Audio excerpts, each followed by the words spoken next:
नमस्कार, स्वागत है आप सभी का राजीव टाइम्स में। मैं हूं आपके साथ आकांक्षा तिवाल। आइए रुक करते हैं टॉप 10 खबरों की ओर। जमीन विवाद में भाजपा नेता ने गाड़ी चढ़ाकर किसान राम स्वरूप की हत्या कर दी। बचाने पहुंची बेटियों के कपड़े भी फाड़ डाले। यह दिल दहलाने वाली घटना गुना जिले के गणेशपुरा गांव की है। विवाद के चलते भाजपा नेता महेंद्र नागर ने अपने साथियों के साथ किसान पर पहले तो लाठी डंडों से हमला किया, बाद में तेज में आकर उस पर अपनी गाड़ी भी चढ़ा दी। किसान पत्नी, बेटा और मामा के साथ ही गंभीर मारपीट की गई है। हालांकि इस मामले में सोमवार को पुलिस ने आरोपी को हिरासत में लेकर पूछताछ शुरू की है, जो कि शेष की तलाश की जा रही है। पुलिस ने आरोपी महेंद्र नागर और उसके परिवार की 3 महिलाओं समेत 14 लोगों के खिलाफ हत्या का प्रकरण दर्ज किया है। हुआ आपके साथ?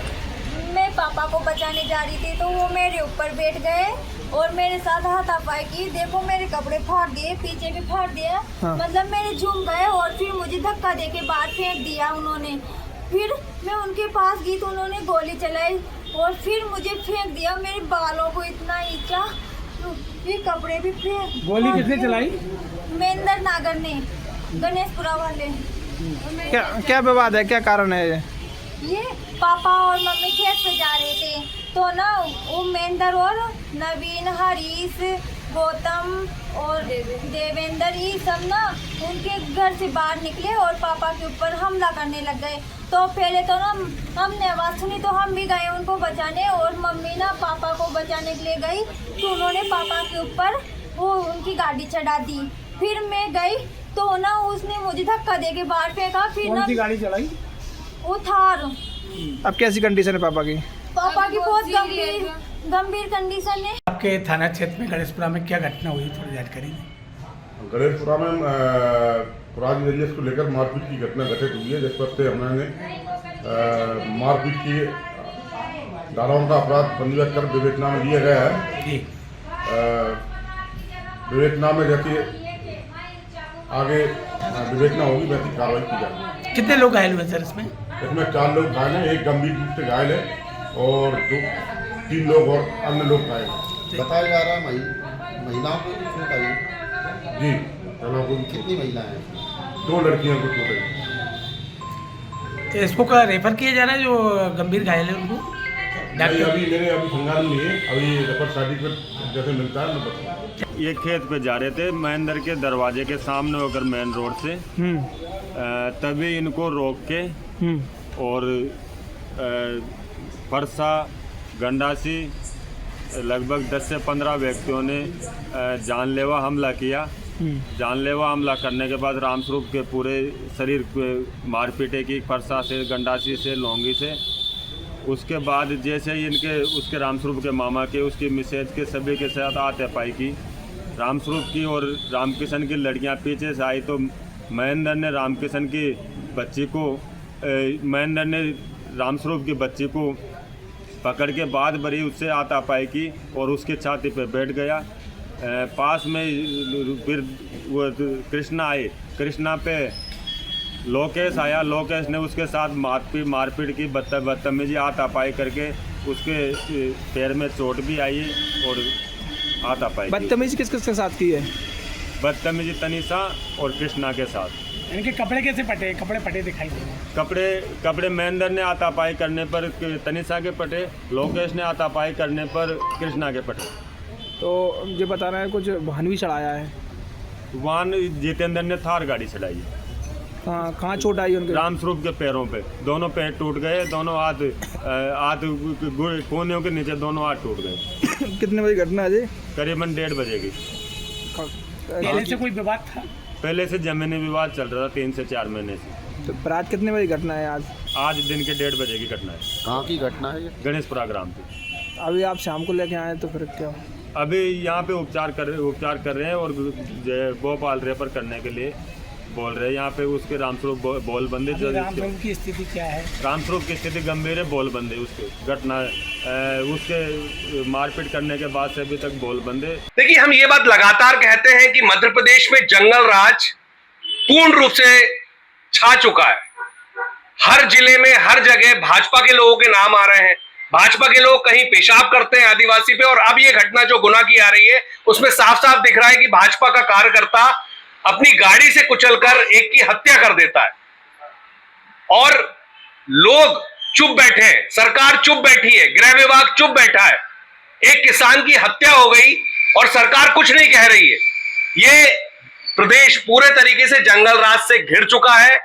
लोगों के अंदर, और जो हत्या करने वाले लोग हैं और भाजपा के लोग हैं, उनके अंदर डर समाप्त हो चुका है और जनता डरी हुई है।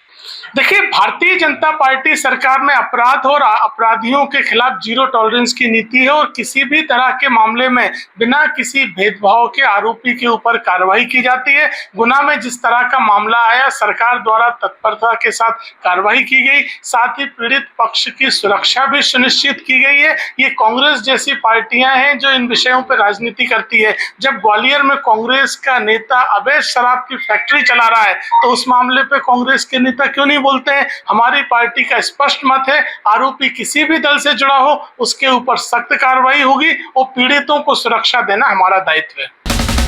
बिहार में होने जा रहे विधानसभा चुनावों की रंगत देखते ही बन रही है। हर पक्ष जीत के लिए एड़ी चोटी का जोर लगाए हुए अब पार्टी के प्रत्याशी को जिताने मध्य प्रदेश में भाजपा और कांग्रेस के लोग पहुंचेंगे। बीजेपी के स्टार प्रचारकों की लिस्ट में एमपी की सीएम डॉक्टर मोहन यादव और केंद्रीय कृषि मंत्री शिवराज सिंह चौहान के नाम शामिल है। वहीं कांग्रेस की ओर से बिहार विधानसभा चुनाव के पहले चरण के प्रचार के लिए जारी की गई स्टार प्रचारकों की सूची में पूर्व मुख्यमंत्री दिग्विजय सिंह और कांग्रेस के प्रदेश अध्यक्ष जीतू पटवारी के नाम भी शामिल है। इन दिनों भोपाल में सफाई कर्मी कचरे को लेकर दादागिरी ही नहीं करते, गुंडागिर्दी पर भी उतारू हो जाते हैं। ऐसी एक घटना सामने आई है। विवाद के बाद सफाई कर्मियों ने एक दुकानदार के साथ जमकर मारपीट कर दी, जिसका वीडियो वायरल हुआ है। वीडियो को गौर से देखने में पता चलता है कि दीपावली की पूजा कर लौट रहे दुकानदार का कचरे को लेकर सफाई कर्मी से विवाद हुआ। विवाद के बाद सफाई कर्मी ने अन्य सफाई कर्मियों के साथ मिलकर दुकानदार की जमकर पिटाई कर दी है। एमपी नगर जोन 1 का मामला है। मामले में एमपी नगर थाना पुलिस ने प्रकरण दर्ज किया है। इन दिनों राजनीतिक गलियारों में चंदे को लेकर काफी चर्चा है। कांग्रेस को जहां भाजपा वाले लोग चंदे के नाम पर जनता को लूटने वाली पार्टी बता रहे हैं, वहीं कांग्रेस ने भी भाजपा को आड़े हाथों लिया है। ये बयानबाजी कांग्रेस द्वारा जिला अध्यक्षों के अधिवेशन के बाद सदस्यों के नाम 100 रुपए की रसीद काटने के बाद सामने आई है। कांग्रेस प्रवक्ता अभिनय बरोलिया ने कहा कि हमारे कार्यकर्ताओं ने अंग्रेजों से लड़ाई लड़ी है। आज भारतीय जनता पार्टी की सरकार को सभी देख रहे हैं कि किस तरह उसने लूट खसोट मचा रखी है। पीएम केयर फंड हो या इलेक्ट्रोल बॉन्ड हो, सब चीजों का पैसा चंदों के रूप में यह पार्टी खा रही है। इसके साथ ही और भी कई मुद्दे उठाते हुए कांग्रेस प्रवक्ता अभिनव बरोलिया ने भाजपा को कटघरे में खड़ा किया है। वहीं भाजपा प्रवक्ता अजय यादव ने कहा, कांग्रेस और कांग्रेस पार्टी के लोगों ने 50 सालों तक लोगों को लूट कर अंकुश संपत्ति हासिल की है। अब चंदे के नाम पर आम जनता को लूटना चाहते हैं। कांग्रेस अब इवेंट वाली पार्टी बन गई है। कुल मिलाकर दोनों पार्टियों का इस तरह एक दूसरे पर वार करना राजनीतिक गलियारों में चर्चा का विषय बन गया है। हमारे पूरे कार्यकर्ताओं ने अंग्रेजों से लड़ाई लड़ी, तो आज भी वही दौर है। भारतीय जनता पार्टी की सरकारें सभी देख रहे हैं किस तरीके से पीएम केयर फंड हो, इलेक्ट्रोल बॉन्ड हो, सब चीजों का पैसा चंदे के रूप में खा रही है और हेलीपैड बन रहे हैं उनके कार्यालयों के ऊपर। उन बातों पर तो भाजपा कुछ नहीं कह रही है, लेकिन हम पे सवाल खड़े कर रही है। जो हमारे लगातार सतत प्रक्रिया है, 100 रुपए हमारी पहले भी रसीद कटती थी कार्यकर्ताओं की और अभी भी कटेगी, तो ये कोई नई बात नहीं है। हम तो 100 रुपए का श्वेत पत्र भी जारी कर देंगे। लेकिन भाजपा बताए ना कि वो क्या कर रही है इतने पैसे का। 500-500 करोड़ के इनके हाईटेक कार्यालय बन रहे हैं, उस पर कोई जवाब देती नहीं। और कांग्रेस पार्टी जो लगातार जनता से जुड़ी हुई पार्टी है, जन आंदोलन करती है, जनता के मुद्दों को उठाती है। अगर हम 100 रुपए, 10 रुपए, 5 रुपए कुछ भी बात करें हमारे कार्यकर्ताओं की, तो ये तो जनता हमसे जुड़ाव कर रही है। इस पर कैसे सवाल खड़ा कर सकती है भाजपा? भाजपा ने तो ऐसा कुछ किया नहीं है देश के लिए जो समर्पित हो। या IIT, IIM, भाखड़ा नंगल से लेके देश को बनाने का काम कांग्रेस ने किया है जनता के साथ जुड़कर। और आज भी जो चंदे की बात कर रही है, 100 रुपए की बात कर रही है, वो भी जनता के साथ जुड़ के कर रहे हैं हम। देखिए, कांग्रेस पार्टी और कांग्रेस के नेताओं ने 50 सालों तक देश को लूटा, अकंठ भ्रष्टाचार करके अरबों खरबों की संपत्ति इकट्ठी करी और अब कांग्रेस के नेता आम जनता से चंदा के नाम पर लूट मचाना चाहते हैं। अरे, कांग्रेस के नेताओं को अपना वो भ्रष्टाचार से कमाया हुआ पैसा निकालना चाहिए, जिसके माध्यम से 50 सालों तक सरकारें चलाते रहे। ये केवल और केवल कांग्रेस का प्रोपोगेंडा है। कांग्रेस पार्टी एक नाटक, नौटंकी और इवेंट कंपनी बन के रह गई है। जनता के बीच में कांग्रेस पार्टी का विश्वास पूरी तरह समाप्त हो गया है। आज सुबह अनूपपुर जिला मुख्यालय के रेलवे स्टेशन पर दहशत फैल गई है। कटनी की तरफ जा रही एक मालगाड़ी में अचानक आग लगने से यात्री सहम गए। मालगाड़ी कोयले से भरी थी। हाई टेंशन लाइन छू जाने से पहले जोरदार धमाके के साथ चिंगारियां निकलने लगी और बिजली के तार टूटकर स्टेशन परिसर से गिर गए। इस दौरान कुछ देर के लिए ट्रेनों को रुकना पड़ा। घटना के समय प्लेटफॉर्म नंबर पर एक रीवा चिरमिरी पैसेंजर ट्रेन खड़ी थी। यात्री भी आवागमन कर रहे थे। मालगाड़ी दूसरी पटरी पर थी, जिससे कोई बड़ा जान माल का नुकसान नहीं हुआ है।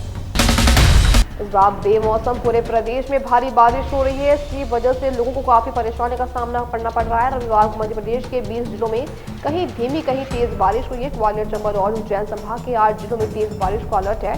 रविवार रात को बारिश के बाद सोमवार को भी कई जगह बूंदाबांदी हो रही है। इटारसी के तबाह डैम का जलस्तर बढ़ने से सोमवार सुबह 3 गेट खोलने पड़े। बारिश की वजह से गुना में खेतों पर सूख रही मक्का फसल खराब हो गई है। वहीं श्योपुर में खुले में रखी धान की फसल भी गिरी हुई है।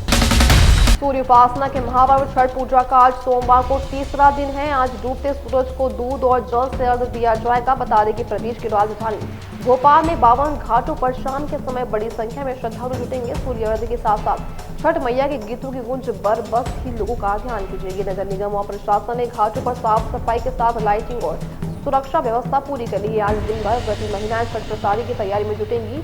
ठेकुआ, जिसे कुछ क्षेत्रों में टेकरी भी कहा जाता है, इसके अलावा चावल के लड्डू, सांचा, मौसमी फल छठ प्रसाद में शामिल किए जाएंगे। शाम को पूजा के लिए बांस की टोकरी और सूप में फल, ठेकुआ और दीप सजाए जाएंगे।